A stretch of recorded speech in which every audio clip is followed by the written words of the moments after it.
पूरा अस्पताल ये समझ नहीं पा रहा था कि एक आदमी प्रेग्नेंट कैसे हो सकता है। लेकिन असली डर तब शुरू हुआ जब अल्ट्रासाउंड में वो बच्चा अचानक कैमरे की तरफ देखने लगा। ये कहानी है नसीब की, उस आदमी की जिसने ऐसी चीज को जन्म दिया जो इस दुनिया की थी ही नहीं।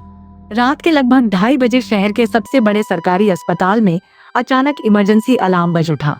2 वार्ड बॉयज स्ट्रेचर पर एक आदमी को लेकर अंदर भाग रहे थे।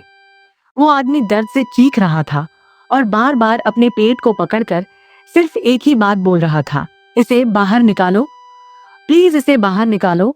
लेकिन जो चीज डॉक्टर्स को सबसे ज्यादा डरा रही थी वो उसका दर्द नहीं था, बल्कि उसका पेट था। उसका पेट बिल्कुल किसी प्रेग्नेंट औरत की तरह फूला हुआ था और अंदर कुछ लगातार हिल रहा था। पहले डॉक्टर्स को लगा शायद कोई बड़ा ट्यूमर होगा। तुरंत अल्ट्रासाउंड मशीन लाई। कमरे में मौजूद सभी लोग स्क्रीन को घूर रहे थे। लेकिन जैसे ही रिपोर्ट सामने आई, पूरा कमरा कुछ सेकंड के लिए शांत हो गया, क्योंकि स्क्रीन पर साफ दिखाई दे रहा था एक बच्चा, एक जिंदा बच्चा। डॉक्टर के हाथ कांपने लगे। उसने मशीन दोबारा चेक की, फिर दूसरी मशीन लाई गई, लेकिन रिजल्ट वही था।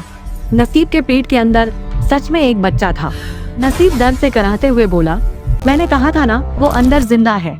लेकिन डॉक्टर्स के पास कोई जवाब नहीं था। मेडिकल साइंस के हिसाब से ये इम्पॉसिबल था। एक आदमी के शरीर में बच्चा ग्रो ही नहीं कर सकता, लेकिन वो हो रहा था। हॉस्पिटल एडमिनिस्ट्रेशन ने तुरंत पूरा फ्लोर खाली करवा दिया। नर्सेस को बाहर भेज दिया गया। केस को सीक्रेट रखने का आदेश दिया गया। लेकिन ऐसी चीजें छुपती नहीं है। कुछ ही घंटों में पूरे हॉस्पिटल में खबर फैल चुकी थी कि एक आदमी प्रेग्नेंट है।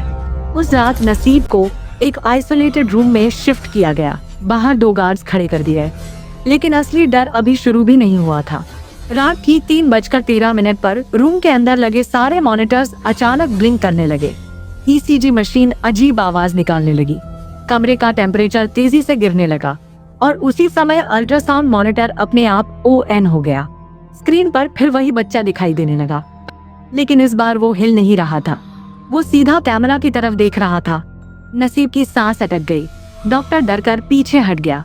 फिर अचानक स्क्रीन पर बच्चे के होंठ धीरे धीरे हिले, जैसे वो मुस्कुरा रहा हो। उसी पल कमरे की सारी लाइट्स बंद हो गई। पूरा कमरा अंधेरे में डूब गया और फिर अंधेरे में पहली बार एक बच्चे की हंसी सुनाई दी। डॉक्टर का खून जम गया, क्योंकि वो आवाज नसीब के पेट के अंदर से आ रही थी। लाइट्स वापस आईं तो मॉनिटर बंद हो चुका था, लेकिन अब नसीब का पेट पहले से ज्यादा बड़ा दिखाई दे रहा था। उस रात के बाद हॉस्पिटल में अजीब घटनाएं शुरू हो गईं। जिस नर्स को नसीब के रूम में ड्यूटी पर लगाया जाता, वो अगले दिन डरी हुई दिखाई देती। कोई कहता रात को उसे बच्चे के रोने की आवाज सुनाई देती है। कोई कहता रूम के अंदर कोई छोटा बच्चा भागता दिखाई दिया है। लेकिन सबसे डरावनी घटना तीसरे दिन हुई। एक नर्स रात को नसीब को इंजेक्शन देने गई थी। लगभग 10 मिनट तक वो बाहर नहीं आई। जब दूसरी नर्स अंदर गई तो उसके हाथ से ट्रे गिर गई। पहली नर्स कमरे के कोने में बैठी कांप रही थी। उसकी आंखों से आंसू बह रहे थे और वो सिर्फ एक ही बात बार बार बोल रही थी, वो मुझे देख रहा था। डॉक्टर्स ने पूछा कौन, लेकिन नर्स सिर्फ नसीब के पेट की तरफ उंगली दिखाती रही। उस रात हॉस्पिटल के सीसीटीवी फुटेज चेक किए गए। पहले सब नॉर्मल लग रहा था, लेकिन रात 3:13 पर कैमरा में अचानक स्टैटिक आने लगा। फिर कुछ सेकंड बाद फुटेज क्लियर हुई और पूरा स्टाफ डर गया, क्योंकि वीडियो में नसीब अपने बेड पर सो रहा था, लेकिन उसके पेट की स्किन अंदर से हिल रही थी, जैसे कोई अंदर से बाहर निकलने की कोशिश कर रहा हो। फिर अचानक पेट के बीच में एक छोटा हाथ उभरता दिखाई दिया। पूरा कंट्रोल रूम शांत हो गया। कुछ सेकंड तक वो छोटा हाथ स्किन के अंदर से बाहर दबता रहा, फिर अचानक वापस अंदर चला गया। उसी समय वीडियो अपने आप बंद हो गई। अगली सुबह हॉस्पिटल के बाहर मीडिया पहुंच चुकी थी। लोग तरह तरह की बातें कर रहे थे। कोई इसे मिरेकल कह रहा था, कोई कर्स। लेकिन नसीब जानता था कि ये सब कैसे शुरू हुआ। 3 महीने पहले तक उसकी जिंदगी बिल्कुल नॉर्मल थी। वो शहर के बाहर एक पुरानी बंद फैक्ट्री में सिक्योरिटी गार्ड था। फैक्ट्री सालों से बंद थी। लोग कहते थे वहाँ कभी इलीगल एक्सपेरिमेंट्स होते थे, लेकिन नसीब इन बातों पर विश्वास नहीं करता था। फिर एक रात सब बदल गया। उस रात बहुत तेज बारिश हो रही थी। पूरी फैक्ट्री अंधेरे में डूबी हुई थी।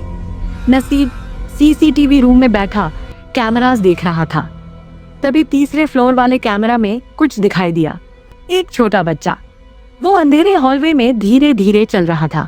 नसीब चौंक गया, क्योंकि तीसरा फ्लोर सालों पहले सील कर दिया गया था। वहां जाने का कोई रास्ता नहीं था।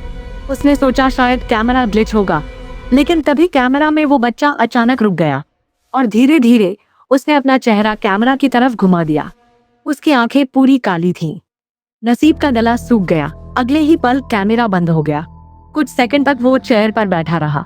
फिर उसने टॉर्च उठाई और तीसरे फ्लोर की तरफ बढ़ गया। जैसे जैसे वो ऊपर जा रहा था, उसे महसूस हो रहा था कि हवा अचानक बहुत ठंडी हो गई है। पूरी बिल्डिंग में अजीब सी खामोशी थी। जब वो हॉलवे में पहुंचा तो वहां कोई बच्चा नहीं था, लेकिन हॉलवे के आखिरी कमरे का दरवाजा हल्का सा खुला हुआ था। वही कमरा जिसे सालों से बंद रखा गया था। नसीब धीरे धीरे अंदर गया। कमरे की दीवारों पर खून से अजीब निशान बने हुए थे। बीच कमरे में एक पुराना हॉस्पिटल बेड रखा था और बेड के ऊपर एक छोटी सी गुड़िया रखी थी, जिसकी आंखें इंसानों जैसी लग रही थी। नसीब डर कर पीछे हटने लगा। तभी उसके पीछे से एक आवाज आई, पापा। नसीब जम गया। कमरे में कोई नहीं था। फिर वही आवाज दोबारा आई, इस बार बिल्कुल उसके कान के पास, पापा मुझे घर ले चलो। उस रात के बाद हर चीज बदल गई।